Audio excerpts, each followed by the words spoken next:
ولكل وجهة هو موليها فاستبقوا الخيرات أينما تكونوا يأت بكم الله جميعا إن الله على كل شيء قدير. Alhamdulillahilladzi anzala minas sama'i ma'an liyutahhirana bih kama qala a'udzu billahi minasyaitonir rajim wa yunazzilu 'alaikum minas sama'i ma'an liyutahhirakum bih asyhadu an la ilaha illallah wahdahu la syarikalah wa asyhadu anna muhammadan abduhu wa rasuluh. Allahumma shalli wa sallim wa barik ala nabiyyina Muhammad wa ala alihi wa ashabihi ajmain, amma ba'd. Wa qala ta'ala a'udzu billahi minasyaitonir rajim ya ayyuhalladzina amanu taqullaha wa kunu ma'as shadiqin wa qala aidha ya ayyuhalladzina amanu taqullaha haqqa tuqatih wa la tamutunna illa wa antum muslimun fa inna khairal kalam kalamullah wa khairal huda huda nabiyina Muhammadin sallallahu alaihi wasallam. Jamaah yang dirahmati Allah, kembali kita dipertemukan Allah dalam majelis ilmu dan kita lanjutkan pembahasan kita yang kedua. Setelah pertemuan kemarin kita membahas tentang macam-macam air, ada 3 ya. Ada air suci mensucikan atau ma'un tahirun mutahhirun ya. Kemudian ada al-ma'ut tahiru ghairul mutahhir, air suci tapi tidak mensucikan, dan yang terakhir apa? Al-ma'un najas, air najis. Sekarang kita membahas masalah macam-macam najis. Apa saja itu macam-macam najis? Karena di masyarakat itu ada beberapa hal yang dianggap najis tapi sebenarnya tidak najis. Nanti kita akan tahu.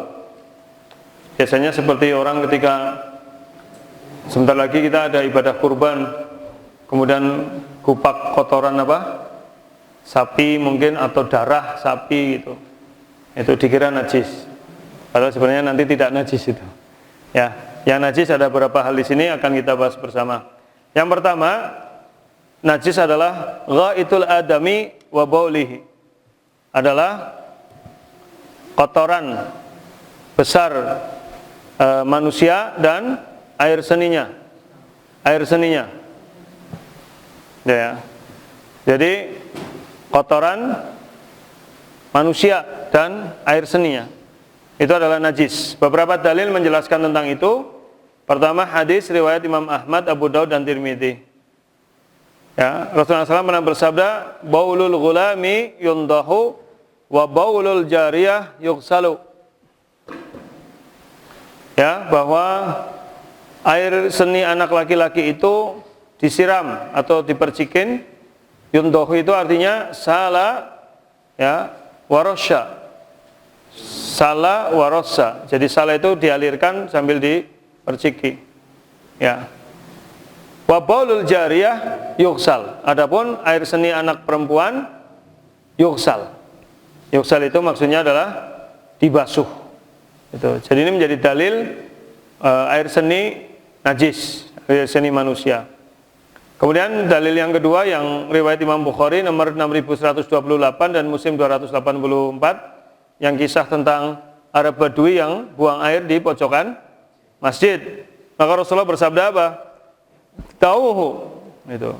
Biarkan dia, biar selesai maksudnya. Soalnya kalau nanti lagi buang air dibilangin malah mambrah-mambrah kan. Jadi biarin sampai selesai. Kemudian wahriku ala baulihi danuban min ma au sajlan min ma. Kemudian siramkanlah di bekas dia buang air seni itu danuban, 1 ember air. Ya, artinya berarti air seninya adalah najis. Itu, maka harus disiram dengan seember air supaya hilang bau, warna dan rasanya hingga menjadi suci. Itu. Kemudian dalam hadis riwayat Bukhari nomor 1361 dan Muslim 292 tentang kisah ketika Rasulullah melewati 2 kuburan.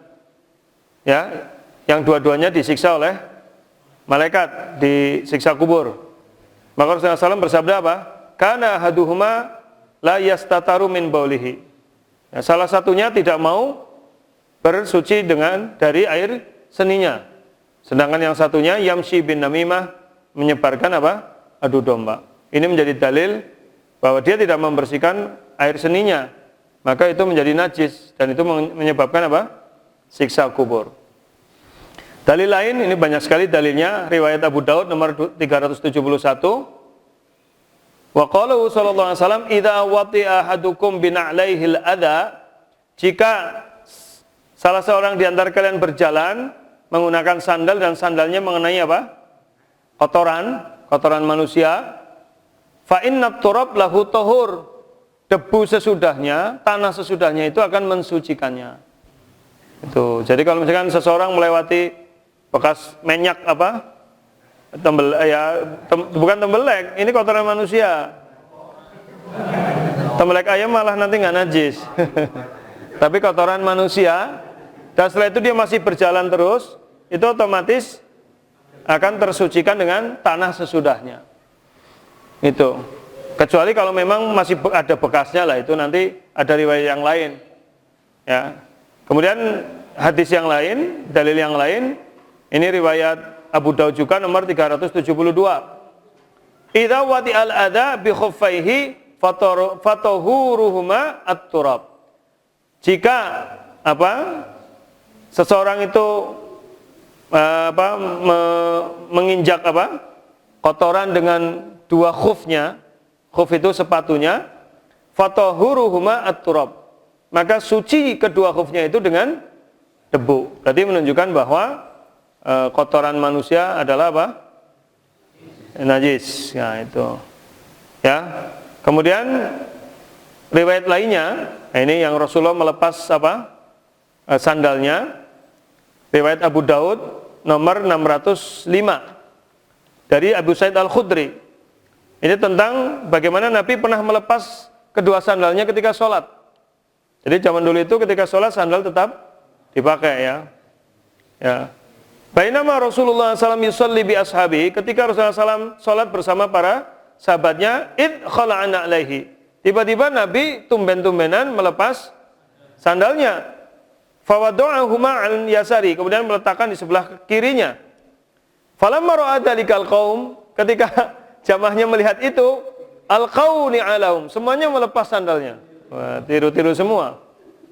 Falamma qada Rasulullah SAW salatahu, setelah selesai sholat berjamaah, qala, Rasulullah bertanya, ma hamalakum ala ilqaikum ni'alikum, apa yang membuatmu ikut-ikutan melepas sandal gitu. Itu menunjukkan betapa taatnya mereka. Jadi Rasulullah enggak ngomong saja diikuti. Lah sekarang ini Ustadz ngomong bola-bali ora-ora. Qalu gitu. Ya kan Ustadz bukan nabi, ya beda tentu. Ustadz kan manusia banyak dosa juga.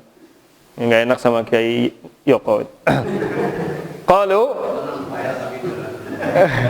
mereka berkata, ra'ainaka alqaita na'laik falqaina ni'alana. Ya kami melihat engkau melepas sandalmu, ya kami ikut-ikutan melepas sandal kita, gitu kan. Faqala Rasulullah SAW, maka Rasulullah SAW bersabda, inna Jibril SAW atani. Ya, Jibril itu tadi mendatangiku, fa akhbarani, dia memberitahuku, anna fihima qadran, di sandalku itu ada kotoran manusianya, sehingga suruh dilepas, begitu.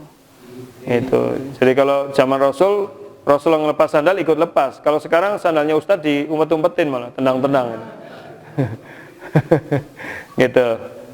Kemudian Rasul masih melanjutkan, idza jaa ahadukum ilal masjid, jika salah seorang di antara kalian datang ke masjid, falyandur, dilihat, fa in ra'a fina alaihi qadran, jika dia melihat di sandalnya ada kotoran, au adza, ya kotoran lah ya, falyam sahhu, maka bersihkanlah, wal yusalli fihima, dan bisa sholat dengan menggunakan keduanya. Jadi itu menjadi dalil bahwa kotoran manusia najis. Adapun tentang air seni anak kecil yang belum makan, pengertian belum makan ini berarti dia baru minum susu atau baru ditahnik dengan kurma atau madu. Kurma dan madu tidak masuk kategori makanan tahnik itu. Jadi maka disebutkan di sini ya riwayat Imam Bukhari nomor 223 dan Muslim 287.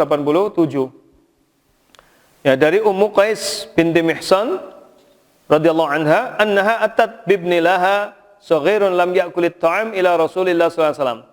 Bahwa dia membawa anak laki-lakinya yang belum makan makanan, jadi baru nyusu saja, ke hadapan Rasulullah sallallahu alaihi wasallam. Kemudian Rasulullah mendudukkan anak itu di pangkuannya. Itu menunjukkan betapa Rasulullah juga suka dengan anak kecil, ya. Fabala ala thawbihi gitu. Kemudian anak kecil itu, bayi itu buang air kecil di thawb. Thawb itu ini baju. Thawb itu baju, ya. Fada'a bima'in, maka kemudian Nabi meminta air, fanadhahahu, dan memercikan saja, walam yaksilhu, dan tidak membasuhnya. Jadi bekas anak kecil itu apa? Pipis, anak laki-laki loh. Cukup disiram dengan air, tambah dibasuh, dikucek gitu. Tidak dibasuh tapi hanya diratakan saja. Itu menjadi dalil. Maka kemudian ada ulama yang menyebutnya sebagai najis apa? Mukhaffafa. Najis ringan. Itu air seninya anak kecil yang belum makan apa-apa kecuali air susunya saja gitu. Adapun kalau bayi perempuan itu masuknya kategori najis mutawasithah, sama dengan ya, jadi air seninya bayi perempuan itu walaupun belum minum air apa, ya itu tetap sama dengan air seninya orang dewasa. Jadi tetap najis, harus dibasuh. Bukan tidak sekedar disiram gitu. Nah, itu. Baik, itu beberapa dalil ya tentang najisnya kotoran manusia, baik kotoran besar maupun kotoran kecil. Ya. Kedua, damul haid. Nah, ini. Najis yang kedua adalah darah haid. Berarti darah manusia najis enggak? Enggak. Ya, darah binatang? Nah, enggak.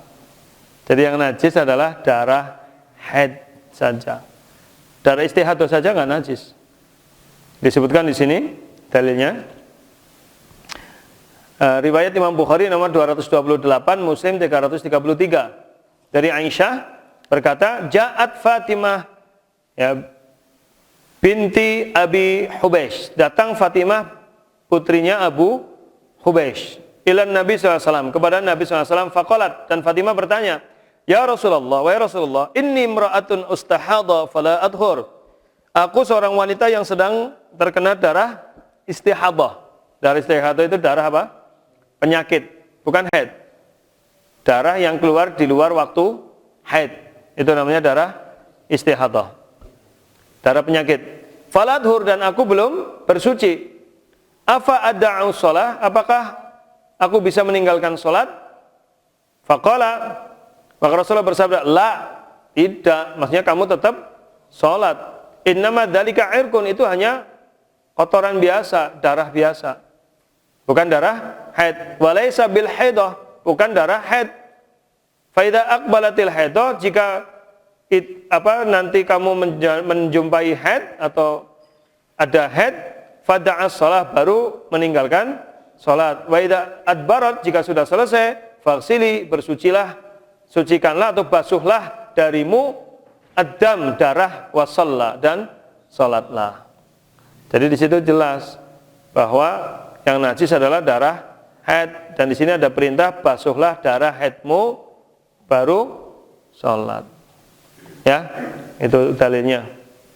Kemudian hadis riwayat Abu Daud nomor 349 dari Ummu Qais binti Mihsan berkata, Sa'altun Nabiyya SAW an damil haid. Aku bertanya kepada Nabi SAW tentang darah haid yakunu fi thawb, yang nempel di baju. Zaman dulu loh ya, enggak seperti sekarang. Zaman dulu belum ada apa namanya itu? Pembalut yang khusus. Jadi masih bisa jadi darahnya kemudian nempel di baju. Bahkan pernah ada kejadian darah istihadah itu sampai netes, sampai ketika mereka sholat menaruh baskom kecil di bawahnya. Ya beda ya, nggak bisa dibayangkan karena memang belum ada, kain aja masih jarang gitu. Nggak kayak sekarang. Mbah-mbah kita aja dulu masih pakai tepes kok. Ya, cerita-ceritanya dulu masih pakai apa? Ya, tepes gitu. Jadi ini bertanya, bagaimana bila darah haid kena di baju? Qala, maka Rasulullah bersabda, hukkihi bidil'in. Digaruk dengan, bersihkan dengan kayu. Gitu, bersihkan dengan kayu. Waksilihi, kemudian setelah hilang baru dibasuh dengan air wasidrin dan daun bidara untuk menghilangkan baunya. Dari sini jelas bahwa darah haid adalah apa? Najis. Ya, ketiga, al-wadi, air wadi. Apa air wadi? Nah, air wadi itu adalah al-balalu, cairan al-laziju yang lengket, alladhi yang yakhruju minad dzakari ba'dal baul, keluar dari zakar laki-laki setelah buang air seni, mubasyaratan, secara langsung. Jadi mungkin kadang-kadang kalau kita buang air seni itu bagi terakhirnya itu agak gerdel gitu ya. Nah, itu air wadi dan itu najis. Tetapi tidak mewajibkan mandi. Jadi kalau itu kemudian masih ada di zakar kita harus dibersihkan. Kalau kena baju ya harus disucikan, dibasuh. Yang keempat, al-madhi. Apa itu madhi? Ma'un abyadun lazijun rokikun, air yang cairan yang putih, lengket, lembut, yakhruju bila dafkin, yang keluar tidak memancar, ya, karena mungkin mengingat jimak atau ingin jimak atau dalam kondisi syahwat gitu, ya, dan ketika keluar tidak terasa. Ini hukumnya apa? Najis. Itu air apa? Madhi. Hanya memang ada keringanan untuk membasuhnya. Mensucikannya itu tidak kemudian harus dibasuh. Nanti ada beberapa penjelasan. Mensucikannya itu cukup, ya, tangan dikasih air, ditempelkan saja, diratakan, itu sudah suci. Gitu. Cuma kadang-kadang kalau celana dalam digitukan ya pesing baunya. Pesingnya karena airnya itu loh. Walaupun bukan air seni, bila basah kan baunya nggak enak gitu. Tapi suci, demi untuk kesucian itu. Hadisnya pertama dari Ali bin Abi Thalib, dia berkata, kuntu rajulan madda'an. Aku itu laki-laki yang gampang keluar madinya. Fa amartu rajulan, aku perintahkan seorang laki-laki ayas ala nabi, untuk bertanya kepada Nabi. Limakani natihi, karena putrinya kan istriku. Ya aku malu lah kalau aku nanya gitu kan. Jadi nyuruh laki-laki orang lain untuk bertanya, ya. Terus fasa'ala, laki-laki itu bertanya dan Rasulullah menjawab, tawaddo. Kalau keluar air wadi berarti telah berhadas. Maka air madi maksudnya, maka berwudulah, waksil dzakaraka, dan basuhlah zakarmu. Jadi mengeluarkan air wadi itu berarti madi berarti berhadas dan airnya najis, maka zakarnya harus dibasuh. Itu. Dalam riwayat yang lain, idza wajada ahadukum dzalik, jika salah seorang di antara kalian menjumpai itu, falyandoh farjahu. Jadi siramlah farjinya, wal yatawaddo, dan berwudulah wudu'ahu lis-shalah, sebagaimana wudunya untuk salat. Itu. Ya, jadi sudah jelas saya kira untuk air apa? Madi. Itu yang keempat. Yang kelima, al-maitah, bangkai. Jadi bangkai adalah najis. Apa itu bangkai? Ya apa saja yang mati tanpa proses penyembelihan secara syar'i, itu maka menjadi bangkai. Ya, kecuali binatang laut, belalang, serangga. Karena mereka belalang kan nggak punya leher. Ya, dan memang beda kan itu. Dan binatang laut semuanya halal. Walaupun bangkai halal. Dalil bahwa bangkai ini najis adalah hadis riwayat Muslim nomor 366, idza dubighal ihab, bila kulit dari binatang bangkai, ya, itu disamak, faqat tahuru, baru dia telah suci. Gitu. Jadi sebenarnya kulit binatang yang disembelih secara syar'i bukan dikatakan najis, tidak najis, tapi kulit bangkai binatang adalah najis. Pernah kejadian dalam riwayat ada seekor kambing yang mati, Kemudian Rasulullah lewat. Kenapa enggak kamu ambil kulitnya itu? Kemudian disamak dan kamu bisa manfaatin. Kemudian mereka berkata, innaha maita, itu kan bangkai. Nah, yang haram kan dagingnya, gitu. Bangkai itu yang haram dagingnya, tapi kulitnya bisa dimanfaatkan gitu loh. Asal disamak. Ya, samak itu proses penyucian dari kulit. Proses penyucian apa? Kulit gitu. Termasuk potongan dari binatang ternak, misalkan potongan ekornya, potongan kakinya, ya itu juga dihukumi apa? Bangkai. Ya, maka menjadi najis. Potongan bila dia tidak mati loh. Paham nggak? Jadi misalkan ya buntutnya putus, dia masih hidup, maka buntutnya menjadi najis. Ya, baik. Kemudian yang ke-6, daging babi. Ya, daging babi jelas dalilnya ini surat Al-An'am ayat 145. Ya, di sini disebutkan daging babi itu haram. Qul la ajidu fima uhiya ilayya muharraman ala ta'imin yat'amuhu illa ayyakuna maitatan aw daman masfuhan aw lahma khinzirin fa innahu rijsun. Itu. Al-An'am ayat berapa? 145. Jadi daging babi itu hukumnya apa? Haram dimakan dan najis dagingnya. Bukan sekedar haram dimakan, tapi dagingnya najis gitu. Bahkan dalam hadis lain disebutkan, man la'iba bin nardashir, barang siapa bermain dadu, fakannama sobagha yadahu fil lahmi khinzir wa damihi. Seolah-olah mencelupkan tangannya ke daging babi dan darahnya. Itu menunjukkan daging babi dan darahnya apa? Najis gitu. Terus yang ke-7, anjing. Ya, anjing. Anjing itu apa? Najis, jelaslah. Dalilnya idza syaribal kalbu fi naihatikum falyaghsilhu sab'an.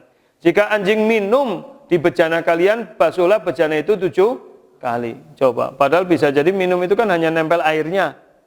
Tidak kena bejananya, tapi tetap bejananya harus dicuci sebanyak 7 kali, salah satunya dengan debu. Ulahuna bitturab gitu. Ke-8, daging binatang buas. Ya, serigala, macan, singa dan sebagainya, belacan. Terus apa lagi? Garangan. Nah, kancane garangan itu ya. Itu. Ya, itu. Dalilnya jelas. Su'ila Rasulullah SAW anil ma' wa ma yanubuhi minad dawab wasibah. Rasulullah pernah ditanya tentang air yang didatangi untuk minum binatang melata dan as-siba. Siba apa? Macan tadi, singa dan sebagainya. Faqala idza kana al-ma' kullatain lam yahmilil khabas. Jika air itu lebih dari 2 kulah, maka tidak najis. Gitu. Paham ya? Berarti kalau kurang dari itu menjadi najis. Dengan ada standar minimal 2 kulah, dengan jilatan singa, macan itu tidak najis. Berarti kalau sedikit najis. Itu. Kemudian yang ke-9, lahmul himar. Daging keledai itu najis karena hukumnya haram. Pernah terjadi pada zaman Rasulullah SAW, ini hadis sahih riwayat Bukhari nomor 5528, Muslim 1940. Dari Anas, ya, Rasulullah pernah didatangi seseorang dan orang itu berkata, ukilatil humur, keledai telah dimakan. Maksudnya orang-orang ini pada makan apa? Daging keledai. Kemudian datang lagi orang lain, keledai dimakan wahai Rasulullah. Kemudian datang lagi, keledai binasa. Maksudnya habis kan? Tuh. Maka Rasulullah memerintahkan seseorang untuk menyampaikan di depan orang banyak. Ya, jadi Rasulullah tidak ngendiko sendiri tapi nyuruh orang lain. Innallaha wa rasulahu yanhayanikum. Rasulullah, Allah dan Rasulnya melarang kalian an luhumil humurul ahliyah, untuk memakan daging keledai jinak. Tahu keledai jinak? Maksudnya keledai yang digunakan untuk ditunggangi atau dijadikan sebagai ya penarik ya gerobak dan sebagainya gitu. Keledai itu ditumpahkan. Wa inna la tafuru bilham, karena digunakan untuk masak keledai. Jadi terus tumpahkan nggak jadi dimakan. Padahal wis mateng, sudah lagi dimasak. Karena najis segera ditumpahkan dan dicuci. Terakhir 10 bukan terakhir, al-jalalah. Jalalah itu apa? Binatang yang mengkonsumsi kotoran. Baik itu onta, kambing, sapi, ya, ikan, itu sama. Itu dagingnya najis. Maka otomatis menjadi najis kalau disentuh. Nah, Rasulullah SAW an aklil jalalah wa albaniha. Rasulullah melarang memakan binatang jalalah dan susunya. Itu. Tetapi memang ada pengecualian di sini. Jadi diperbolehkan bila di habasahat salasan. Jadi dipisahkan 3 hari, tidak dikasih makan jalalah. Tapi ada khilafiyah di antara ulama di situ. Sampai pada kalau kemudian keringatnya saja, baunya aja udah bau kotoran, maka sudah haram secara pasti. Tuh, tapi kalau baunya tidak bau kotoran, yaitu bisa dikarantina. Kayak ikan itu, kalau ikan kan tidak mungkin makan kotoran terus, walaupun di kolam. Walaupun dikasih kotoran, ada kalanya dimakan kotoran, makan plankton, kan nggak semuanya kotoran. Maka cara mensucikannya adalah dengan dipindahkan dulu ke dalam air yang bening, tidak dikasih makan selama 3 hari. Itu ikan. Kalau kambing itu 40 hari. Ada yang berpendapat 40 hari baru suci. Ya. Susunya juga haram. Itu, ya. Terus bagaimana ayam? Ini ada dalil bahwa ayam itu boleh, ya, karena ayam itu juga tidak selamanya makan kotoran terus, jadi tidak dominan loh ya. Kan kadang-kadang ayam juga makan kotoran apa gitu, jadi tidak dominan. Ini riwayatnya begitu. Pernah suatu saat, ya, di suatu majelis, ya, dengan Rasulullah ada makanan dan ada daging ayam. Orang-orang makan, tapi ada satu orang yang tidak makan. Ketika ditanya kenapa tidak makan, aku melihatnya tadi dia makan kotoran sebelum disembelih gitu. Tapi ya nggak apa-apa. Itu. Dan aku bersumpah tidak akan memakannya. Gitu. Karena aku melihat sendiri gitu. Ya iyalah, biasanya kan begitu. Kalau kita lihat gitu ya orang kolu kan gitu. Tapi ya, yang lainnya boleh memakannya. Terakhir, ke-11 najis adalah tulang, rambut, tanduk binatang-binatang yang najis. Jadi tulang, rambut, tanduknya apa? Jalalah. Terus apa? Keledai. Terus singa, ya, macan, serigala, terus apa? Babi. Berarti bukan tanduk ya, kalau babi apa? Taringnya, siungnya itu. Maka juga najis. Itu. Nah, itulah 11 najis yang kita bahas. Ada pertanyaan? Ya. Kalau di sini disebut enggak? Enggak, tadi kan cuma manusia. Ya, berarti enggak. Enggak. Nanti kita akan bahas, ada bab sendiri hal-hal yang dianggap najis tetapi tidak najis, begitu Pak Kiai. Jadi ada hal-hal yang dianggap najis tapi sebenarnya tidak najis, begitu. Ya. Ya. Pokoknya selain yang disebutkan di situ berarti tidak najis. Nanti akan kita bahas, tapi secara cepat gini, sekarang dulu ya. Sesuatu yang dianggap najis tapi tidak najis, satu mani. Mani itu suci, ya. Kedua adalah khamr. Khamr itu nggak najis. Nah, ketiga, kotoran, air seni, binatang yang halal dagingnya. Nah, Pak Nartun, kotoran, air seni, binatang yang halal dagingnya itu tidak najis. Nanti ada dalil-dalilnya. Maka kalau kita habis ngurmat kambing kurban, ngurmat sapi kurban itu, ya walaupun kelaminnya kena darah, kena kotoran, itu nggak masalah buat sholat, wong tidak najis. Nanti dalilnya ada. Ya, ini selama ini kan banyak yang tidak benar. Ya, terus yang keempat, darah selain darah haid dan nifas itu nggak najis. Jadi yang najis hanya darah haid dan nifas saja. Sudah, gitu. Kelima ada ini, rutubat farjul mar'ah. Itu ya. Rutubat farjul mar'ah itu adalah cairan-cairan yang keluar dari farji wanita selain darah haid. Itu tidak najis, cairan keputihan itu nggak najis. Maka kalau sholat keluar tetap sholat saja. Qai'ul adami, muntahan, itu nggak najis ternyata. Muntahan manusia. Ya.